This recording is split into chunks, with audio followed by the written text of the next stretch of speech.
অনেকে বলে যে আওয়ামী লীগ তো দেখলাম, বিএনপিও দেখলাম, এখন আমরা নতুন কিছু দেখতে চাই। যখন নতুন কিছু না পায় তখন তারা বলে তাহলে তত্ত্বাবধায়কই থাক।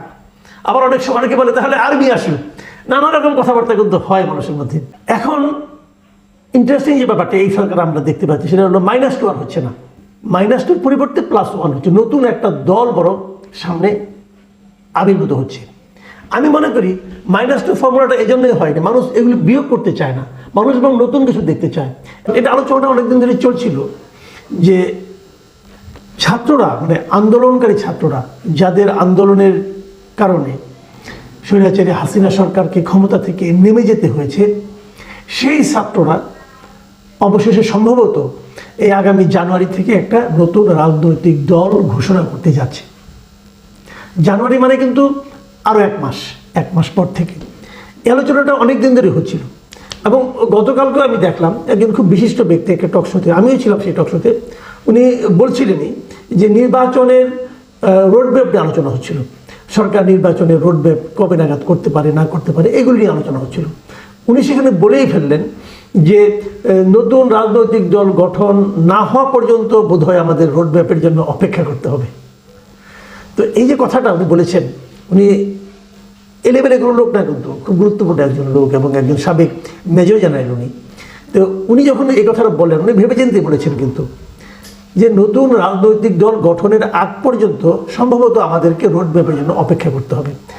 এই কথা বলার মাধ্যমে উনি এটাও বলার চেষ্টা করেছেন যে নতুন যে রাজনৈতিক দলটা হতে যাচ্ছে এটা সরকারের, মানে এই অন্তর্বর্তীকালীন সরকারের আনুকূল্যেই হতে যাচ্ছে। মানে অন্তর্বর্তীকালীন সরকার হয়তো এই ধরনের একটা রাজনৈতিক দল চায়। এবং যেহেতু ছাত্ররা, আন্দোলনকারী ছাত্ররা সরকারের মধ্যেও আছেন, 3 জন উপদেষ্টা তো সরকারের মধ্যে আছেন, হয়তো ওনারাই এই রাজনৈতিক দলের নেতৃত্বে থাকবেন।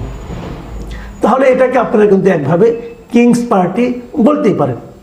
কিংস পার্টি মানে যেটা গালি তা কিন্তু না, কিংস পার্টি ভালো হয়। আমাদের দেশে কিংস পার্টির উদাহরণ কিন্তু আছে, 1-2টা না। আপনি যদি এই মুহূর্তে আমাদের প্রধান রাজনৈতিক দলগুলোর কথা বলেন, কোনগুলো বলেন তো?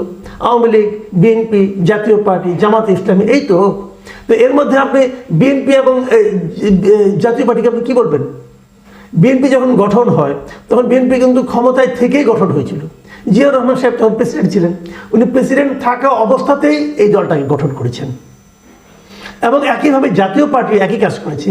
এরশাদ সাহেব যখন প্রেসিডেন্ট ছিলেন উনি প্রেসিডেন্ট থাকা অবস্থাতেই এই দলটা গঠন করেছেন। তাহলে উনি নিজেরাই এর নেতৃত্বে এসেছেন।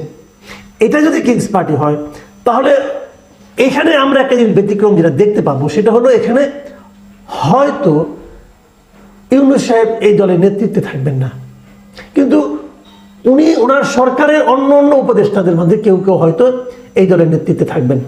যতটুকু শোনা গেছে নেতৃত্বে থাকছে নাহিদ ইসলাম। আমি একটা পত্রিকায় কিছু নিউজও দেখলাম, ইত্তেফাকে একটা নিউজ আছে, সেই নিউজটা আমি পড়ে যেটা বুঝলাম যে নাহিদ ইসলামই সম্ভবত এই নতুন দলের মূল ব্যক্তি হবেন। ওনাকে মাথায় রেখে, ওনাকে সামনে রেখেই দলটা গঠিত হবে। এবং সেক্ষেত্রে হয়তো তাকে উপদেষ্টা পদটা ছাড়তে হবে, উপদেষ্টা পদ ছেড়ে হয়তো উনি দলে আসবেন এবং তখন হয়তো নির্বাচনের রোডম্যাপ ঘোষণা হবে, নির্বাচনের তফসিল ঘোষণা হবে এবং সেই নির্বাচনে হয়তো এই দলটা গঠন হবে। এর মধ্যে কিন্তু এই দলটা আমরা দেখেছি, এই ছাত্ররা, বৈষম্যবিরোধী ছাত্র আন্দোলনের নেতারা সারা দেশে ঘুরেছেন এবং যখন ঘুরেছেন তারা, তখন তারা কিন্তু পুলিশ প্রোটেকশনও পেয়েছেন। মানে প্রশাসন তাদেরকে নানাভাবে এই সমস্ত ভ্রমণের ক্ষেত্রে, এই সমস্ত যাওয়া আসার ক্ষেত্রে বিভিন্ন জেলায় যখন তারা গেছেন, অনুষ্ঠান করেছেন, বসেছেন লোকজন নিয়ে, তারা যাতে নিরাপত্তার মধ্যে এই কাজগুলো করতে পারেন সেই জন্য ব্যবস্থা কিন্তু লোকাল পুলিশ তাদেরকে নিরাপত্তা তাদেরকে দিয়েছে। এটাকে আমি খারাপভাবে বলছি না, কিন্তু মানে এটা তো সাধারণত অন্য অন্য পলিটিক্যাল পার্টিকে সেভাবে দেওয়া হয় না। এই পার্টিকে দেওয়া হয়েছে কেন? কারণ প্রশাসন চেয়েছে, সরকার চেয়েছে এদেরকে নিরাপত্তা দেওয়া হোক। মানে সরকারি আনুকূল্যেই এরা কিন্তু সারা দেশে ঘুরে বেরিয়েছে এবং এর মধ্যে যতটুকু আমি জেনেছি প্রায় 20টা জেলায় তারা কমিটিও গঠন করেছে এবং অনেকগুলো জেলার উপজেলাতে পর্যন্ত তারা কমিটি প্রস্তুত করে রেখেছে, খুব শিগগিরই ঘোষণা করবে। তার মানে সারা দেশে তাদের কিন্তু একটা নেটওয়ার্ক তৈরি হয়েছে। এর মধ্যে আরেকটা পরিবর্তন আপনারা দেখবেন, সেটা হলো যে 3 জন ছাত্র প্রতিনিধি আমাদের উপদেষ্টা পরিষদে আছেন তাদের মধ্যে একজন আসিফ মাহমুদ সজীব ভুইয়া, উনি নতুনভাবে একটা মন্ত্রণালয়ের দায়িত্ব পেয়েছেন। সেই মন্ত্রণালয় কোনটা? সেটা হলো স্থানীয় সরকার মন্ত্রণালয়।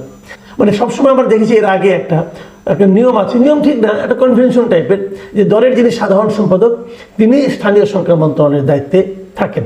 আওয়ামী লীগ অবশ্য শেষের দুবার একটু চেঞ্জ করেছে, কিন্তু নর্মালি এটাই থাকে। এর আগেও বিএনপি আমলেও দেখেছি আমরা, আব্দুল সালাম তালুকদার ছিলেন, তারপরে মান্নান ভূঁইয়া ছিলেন, এরা ছিলেন।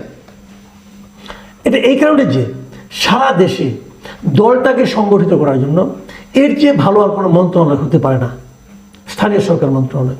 তো সেই মন্ত্রণালয়ের দায়িত্ব কিন্তু এখন পালন করছেন ছাত্র প্রতিনিধিদের মধ্যে যে উপদেষ্টা হয়েছেন তাদের মধ্যে একজন। এখান থেকে কিন্তু একটা ইঙ্গিত পাওয়া যায়, সেই ইঙ্গিতটা হলো ওনারা সারা দেশের সংগঠনটাকে গড়ে তোলার জন্য এটা হয়তো একটা ইতিবাচক কিছু প্রভাব ফেলতে পারে।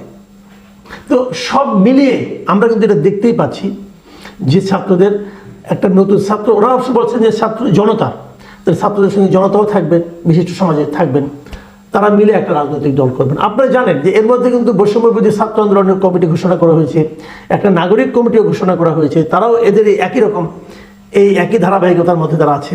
এবং এখন হয়তো সামনে একটা আমরা রাজনৈতিক দল পেতে যাচ্ছি, হয়তো তখন এই তিনটাই একই ধারাবাহিকতার মধ্যে থাকবে। যেরকম আমরা বিভিন্ন সময় বাংলাদেশে যে প্রচলিত রাজনৈতিক দলগুলো আছে সেগুলোতে দেখি, সেখানে কি দেখি, একটা মূল দল থাকে, তার একটা যুব উইং থাকে, তারপরে একটা ছাত্র উইং থাকে, এখানেও সেই একই ফরম্যাটে হচ্ছে। এর বাইরে যে জিনিসটা ইন্টারেস্টিং সেটা হলো গিয়ে যে এরা যখন নির্বাচন করবে তখন আমাদের দেশের রাজনীতির ফরম্যাটটা কি দাঁড়াবে। আমরা আগে বলতাম কি যে -2 করা হয়, মানে আওয়ামী লীগ বিএনপির নেতৃত্বকে সরিয়ে দেওয়ার জন্য। এখন ইন্টারেস্টিং যে ব্যাপারটা এই সরকার আমরা দেখতে পাচ্ছি সেটা হলো -2 আর হচ্ছে না, -2 পরিবর্তে +1 হচ্ছে, নতুন একটা দল বড় সামনে আবির্ভূত হচ্ছে। আমি মনে করি -2 ফর্মুলাটা এই জন্যই হয়নি, মানুষ এগুলো বিয়োগ করতে চায় না, মানুষ এবং নতুন কিছু দেখতে চায়। এবং আমি যদি ওভাবে ভাবি, আমি এটা বলবো যে আসলে নতুন একটা দল করা মানে তৃতীয় একটা শক্তি, রাজনৈতিক শক্তির উত্থান হওয়াটা আমার মনে হয় এই দেশের মানুষের জন্য খুবই একটা পজিটিভ দিক হবে, নতুন কিছু হবে।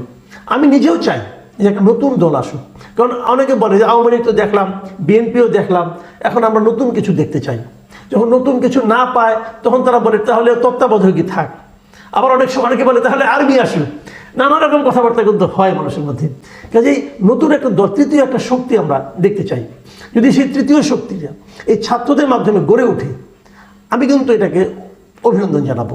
আমি মনে করি মানুষের হাতে একটা থার্ড অপশন থাকবে, অথবা জামাতও ইদানিং বেশ শক্তিশালী হয়ে উঠেছে, তখন হয়তো ফোর্থ অপশন হবে।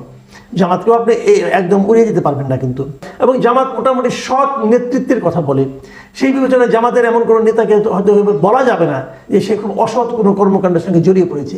এখন তারা তো ক্ষমতাতে ছিল না, পরীক্ষা হয়নি, তারপরেও তারা কিন্তু এটা জোর গলায় বলে, এবং তাদের দলের মধ্যে গণতন্ত্র আছে এগুলোও তারা বলে। কিন্তু সেই হিসেবে জামাত কিন্তু থার্ড অপশন হিসেবে মোটামুটি একটা জায়গায় অগ্রসর হয়েছে। এখন যদি ফোর্থ অপশন হিসেবে ছাত্রদের দলটা আসে, আমি মনে করি এটা আমাদের দেশে যারা সাধারণ ভোটার, মানে আমরা তো ভোটার ভাই, আমরা তো ভোট দিই, আমরা যারা ভোটার আমাদের জন্য একটা বাড়তি অপশন থাকবে, বেছে নেওয়ার জন্য একটা বাড়তি বিকল্প থাকবে। আমি মনে করি এই বিকল্পটা রাজনীতিতে খুব জরুরি। আমরা দেখতে চাই যে ছাত্রদের দলটা দ্রুত আসুক। আমি তো জানুয়ারি না, আমি তো চাই যে সেটা ডিসেম্বরে চলে আসুক, এত দেরি করার তো কোনো দরকার নেই। আসলে পরে তারা এখন থেকে রাজনৈতিক দল হিসাবে মাঠে কাজ করতে পারবে, এবং এটা সাধারণ মানুষের জন্য একটা ইতিবাচক দিক হিসাবে আবির্ভূত হবে।